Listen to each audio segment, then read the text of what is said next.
বহুল আলোচিত জুলাই জাতীয় সনদ 2025-এর চূড়ান্ত খসড়া রাজনৈতিক দলগুলোর কাছে হস্তান্তর করা হয়েছে। দীর্ঘ আলোচনা সমালোচনার পর প্রস্তুত হওয়া এই সনদে রয়েছে 84টি প্রস্তাব ও 8 দফা অঙ্গীকারনামা, যেখানে জাতীয় সংসদ ও সরকার কাঠামো নিয়ে ব্যাপক সংস্কারের প্রস্তাব দেওয়া হয়েছে। খসড়ায় স্পষ্টভাবে বলা হয়েছে, প্রধানমন্ত্রী নির্বাচিত হলে তিনি কোনো রাজনৈতিক দলের প্রধান হতে পারবেন না।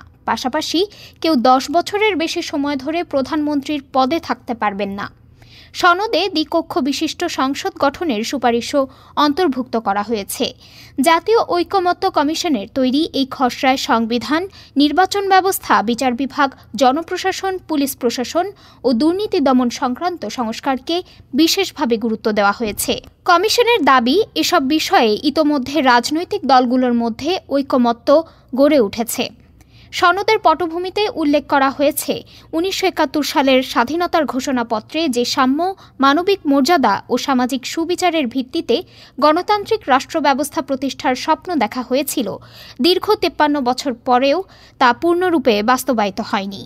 এতে অভিযোগ আনা হয়েছে যে গত 1.5 দশকে আওয়ামী লীগ সরকার ক্ষমতা কুক্ষিগত করার জন্য সংবিধান সংশোধনের মাধ্যমে বিকৃতি ঘটিয়েছে, নির্বাচনী ব্যবস্থা ধ্বংস করেছে, বিচার বিভাগ ও প্রশাসনকে দলীয়করণ করেছে এবং দুর্নীতির মাধ্যমে রাষ্ট্রীয় সম্পদ লুণ্ঠনের পথ সুগম করেছে।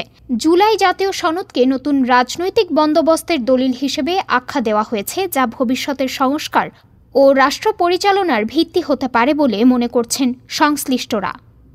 ডেস্ক রিপোর্ট, আজ বার্তা।